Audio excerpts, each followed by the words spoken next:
Welcome back, I'm the Watcher. On today's video, we're going to be unboxing the Submariner 41 millimeters. Now, this is by far the most wildly successful YouTube video I made on this watch. I made it, I was very shaky, I didn't have a table, the lighting wasn't so good. It was a very beautiful watch to hold. This is the third 41 Submariner I actually have seen in person. It's a great watch. I think it solved a lot of the problems the 40 had, and we'll get to them in a second. I just want to go over basically a full review, show you some up close shots of it because I didn't get to do that last time, and just play around with this watch. I'm really excited. I really like this watch. Before I flip you around, I do want to keep announcing the Chanel chain giveaway. I'm going to be giving this away as soon as we hit 1,000 subscribers and Diamonds and Beyond reaches 1,000 followers. I'm going to give it out for free. Anywhere in the world I can give this to you. So just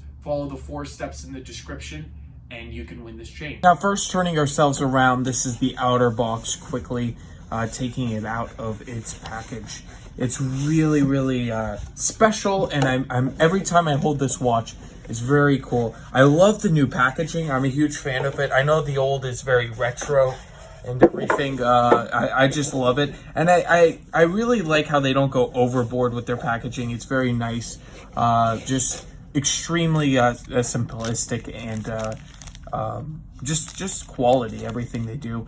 There is the little tag of chronometer certified there, because this watch is in cost certifications. Opening the little latch here, very nice Oyster Perpetual Submariner date. Bringing up the Submariner date, I have never held the plain Submariner. That's how Rolex calls it.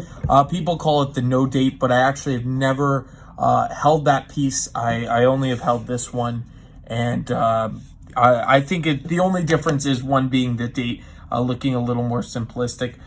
Pulling out there's a warranty booklet just talking about it, but pulling out the card, when I first saw this card, I was amazed, because I was like, February, this watch didn't even come out. But no, this is the European card. So it's the day is the 2 and the month is the 11th. So it's November 2nd, 2020. This watch was purchased from the AD. And I thought somebody got some quick release or something a little ahead of time, but no. This is just November. The one I showed you before was September originally. It's great to have a hands-on review and talk about this piece. So pulling it off, it's a little cushion. Taking it off, putting the box aside, let's talk about the watch itself. So this is fantastic. So pulling off the little bezel protector here, I just want to show you the watch. The watch doesn't actually, when you buy it from an AD, they take the plastic off for reselling reasons, I should say. This bezel is absolutely amazing. This is probably one of the best bezels I felt. And to me, it's a little more, because I'm going to do a wristwatch check now. It's a bit more crisp than the aluminum. I do like the upgrade to the ceramic, but I do love this model because of it's just being a more of a, even to the 41 that made shorter lugs, but the lugs are almost perfect really on this watch. It's a slimmer profile. That's why I prefer a little more towards this case shape. I would like to wear. Also, this is a lot cheaper. This is one of the cheapest Submariners, or if not the cheapest Submariner. If you can call it cheap, I would say most affordable is the best way to say that. But you're not getting glide lock. This is right before glide lock, so you actually have a little diver's extension there, and it's still 904. A great feeling piece. This just feels a bit more solid. This feels maybe 20 years after, which really it is, but yeah. So also on this, you get the Rolex all around, very cool. And on this piece, you don't get all that, but this is not a comparison here. So this is the Submariner 2020. What are the differences? Well, as I said, 41. The extra millimeter really, it's what Rolex counts, but it really doesn't feel like that. I sometimes want to think that Rolex was just playing us a little bit with the 41, because it really does make it sound foreboding, not very appealing, I should say, 41. To me, I think 40 is really the sweet spot. 39 is amazing. I tried on a Tudor Black Bay Blue at a retail store, believe it or not. And they had it in stock. It was just opening the store, so they had one. And I chose not to purchase it because, as you all know, I am saving for a Rolex. Just so you know, I'm changing the date in the AMs right there, so you don't freak out. If you notice, I did not do it in the PMs. But so you know, I am saving for a Rolex. I have been saving since this channel has been open, since I started this channel. So that's it. So what does this watch entail? This is an all stainless steel brushed watch. Really one of the best watches in the world, a staple of the collection. You're really getting a nice glide lock feature on this watch. As you pop it out, you can move towards the inner side and then push it out, as you could tell there, and you have lots of movement. Rolex doesn't offer this in every model. Some of them are easy link, but on the Submariner, this was really the one to pioneer it and wear it really well. You can tell that every indice is perfect. There's not a problem with it. No back play on that bezel. And the bezel, I said, feels a little more solid. It is ceramic, but you're also getting platinum inlay. So all that is platinum, the inlay. That means in the numbers. On the aluminium, you don't get any of that. It's just an aluminium bezel insert, which will patina. Ceramic will not. I think I would choose the ceramic still, even though all of that. Fantastic watch. Holding it in the flesh. I'm going to try it on very quickly here, and I'm going to give you my thoughts on the size and fit of it again. Popping it on here. It sits extremely nice there.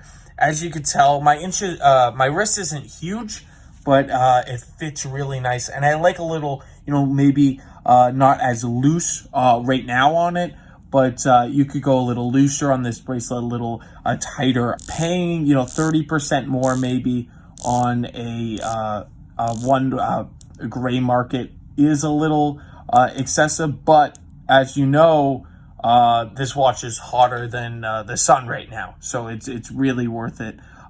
It's really fun to own one from the first year, especially what 2020 has brought upon us. So it's pretty cool. Changes from last time I never talked about. So as you see at the Swiss made, there is a crown there now. If you look deeply into the glass, you will see an engraving of the coronet that Rolex uses as its logo. From the old one, I measured it in 40.3. This one is 40.5. That is not a huge difference.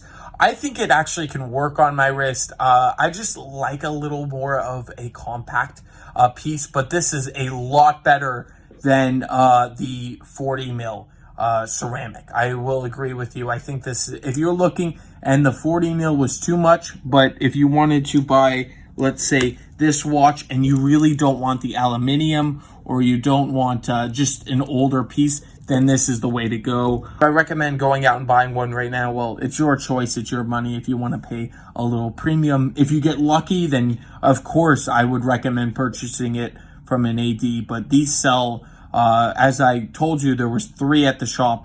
This is the 3rd one, I should say, at our shop, and they sold very fast. I'm actually doing this video really quickly because this watch is sold already. So I'm doing yeah, it's very hard to find these pieces. Really amazing. Everything. I like the bracelet is highly improved from the aluminium state. As you can see, it's a milled clasp there. Great machining, really amazing. And then that fold over. I'm really speechless with it. The settings are very good. Great grip on that crown. Pretty amazing grip even through the gloves. And we have winding, hand winding. You can wind it, but it is automatic. And then we have quick set, as you saw, and then I have time, which is really very smooth. Everything is smooth, hacks immediately.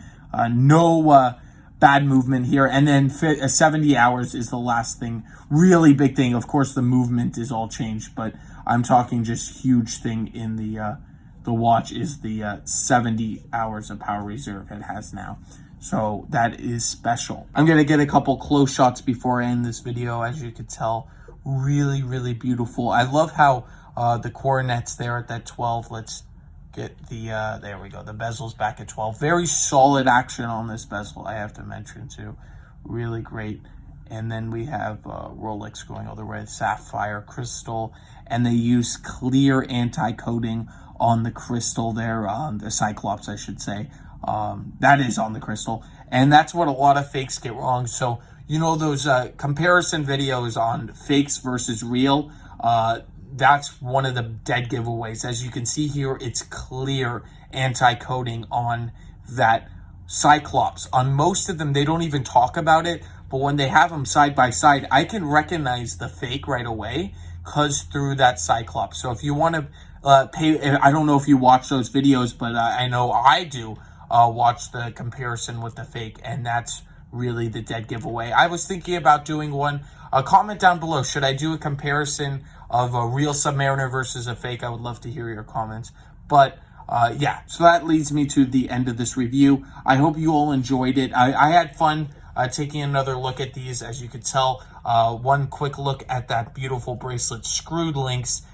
Everything is done extremely well from Rolex. Rolex is definitely not the highest brand. It's not the most expensive, but I think they do most of their watches right. I think they do. They offer what they offer is tremendous. I would say value, but you're buying the brand too. So, you know, there's other ones that give value, but not like Rolex. Rolex truly is an icon. Screw down crown, as you can tell, 3 stars there, and 300 meters of water resistance, which is what it's really famous for. And I like that. I like the Submariner here. So I would love to hear your comments down below. Do you agree with me? Do you think the 40 mil is the best iteration so far? Definitely in the ceramic, but do you think it's one of the better ones of more recent years, more than the old 2005 version, which I have right there, and more than all the other pieces? So I would really appreciate your subscribing to the channel, because it really does help, and it makes me provide more content for you in the future. Really appreciate everything you do for this channel, each and every one of you viewers. If you're watching this and if you're watching me for the first time, I really want to thank you. And also, just so you know, the Chanel chain details are in the description. If you want to get a chance to win that, I am going to give it out. I'm excited. It's a thank you to everyone who subscribed to me. It really is a special thing. I'm very excited to give it away when we reach that point. I know we're a bit far, but it says YouTube only says 5% of you are subscribed. But if you enjoyed it, thank you, and I will definitely catch you in the next one. Have a fantastic day.